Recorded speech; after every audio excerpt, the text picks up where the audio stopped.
This is not a job for the squeamish or the timid. We still do a lot of 911 calls. This is not a routine that is ever really routine. Get a good variety of calls. For Brian Pekarsky, every day driving a paratech ambulance involves trauma. We're going to room 143. And not just for the injured. There have been things that I have seen on this job that will haunt me for life. After a week of tempering tragedy, it is important to have a way to decompress and to de-stress. Hopefully, you'll allow him.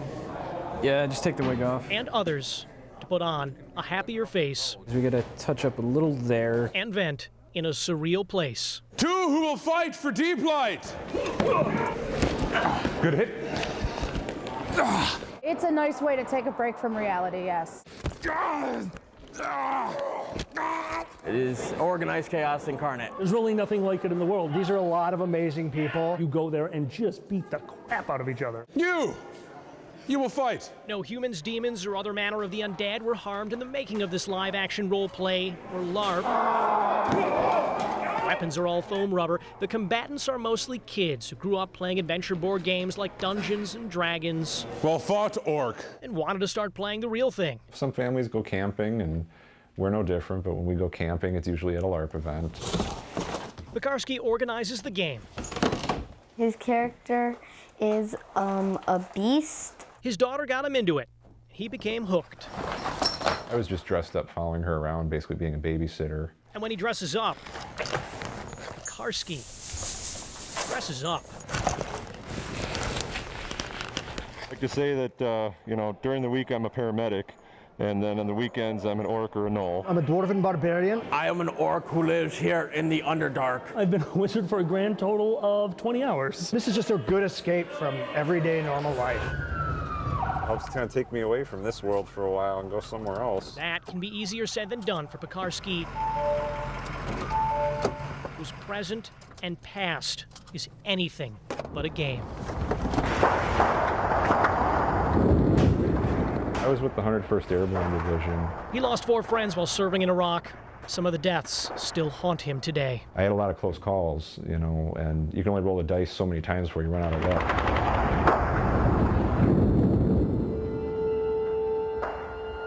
Pekarsky was nearly killed in a Mosul riot, and in a separate incident could have died by a rocket-propelled grenade had it not been a dud. One tour turned into 2. I might not come back. So. And that turned into the kind of scars that only time and help can heal. I think that it's important for people to have an outlet. And if LARP is that outlet for somebody, then I think that's very healthy. A lot of people consider us more of a family than we are friends. We're all really close. It's a huge stress relief for me. It's just a good escape. It's a release. Look at what I'm wearing, and tell me what you think I pay to that psychiatrist. I'm putting his damn kids through college. Sometimes it's a little easier to be yourself when you're not being yourself. There are dozens of characters here, each for a different reason. The weapons may be fake, but for Pekarsky, the benefits are real. Great challenges await you. All set, Tyler? All right. Following the weekend, it is back to the important work of life-saving. A return to reality, but refreshed through fantasy. Jeremy Ross, Fox 6 News.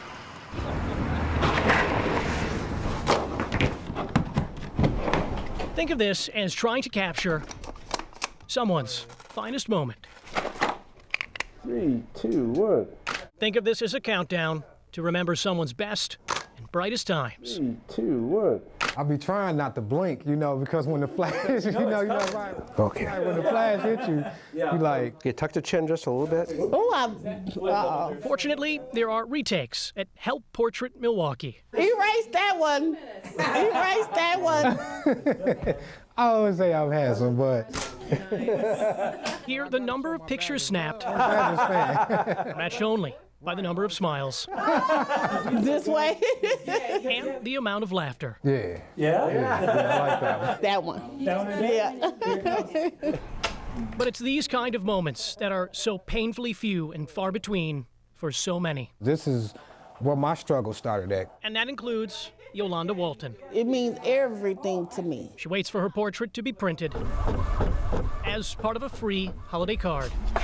Just think about, what can I give my kids for Christmas? Because I don't have any money. I don't have a job. For the past 6 years, she's been homeless. I cried this morning. I didn't even want to come outside to take care of my business, but I had to, because how am I eat? Her life has taken her from shelter to shelter and into and out of addiction. Crack cocaine, weed, beer. So 17th, I've been clean for 30 days, so. 3, 2, 1. Here we go. For Walton, this is more than a picture. It is an image of the person she wants to be and a reminder of how far she's come. Just taking that picture, and I can look back and say, oh, I was clean, I was sober. The volunteers are amateur and professional photographers. Come on down. Come on down. All donating their time to the needy. Put the chin down just a little bit. Preparing portraits for many, including those below the poverty line. Name's Leroy. Nick, we'll take your picture. How you doing, man? The man taking their image has a reason for giving back. 2, 1. All right. I was formerly homeless myself. This is Leroy Skalsted's 4th year volunteering. He is a retired veteran who sees flashes of his past struggles through every subject in his lens. One of the things about being homeless is this so-called invisible syndrome that everybody goes through. I mean, you could basically walk the street and nobody really basically sees you. His mission is to show everyone here not only a picture, but a visual reminder of their importance, dignity, and self-worth. Let's do one more. That's it. It is only a photo. It is not a place to stay. It is not a solution for poverty. Okay, the mirror's over here. But it is an effort to show those who may have faced the worst what they can look like at their best. Just for that moment, I had fun. I just never forget them faces. A new focus for volunteers, and perhaps a new view for those inside the viewfinder. New beginning. It's a new beginning for me. Jeremy Ross, Fox 6 News. Looks like steel, to be honest. Of all the garbage here, For that 1 pound of copper, I need ID. discarded, I thought the cans were his. dumped, or deposited, You got $2.20. of all the rubbish recovered, recycled, or remanded, Ruth Hanna is responsible for some of it. They're heavy. At recycling centers, you can see her turning aluminum cans 50. 50. into cash for charities. 50. She said 50. But more than likely, It does feel like 30. you'll hear her first. She carries an infectious giggle, joyful laugh.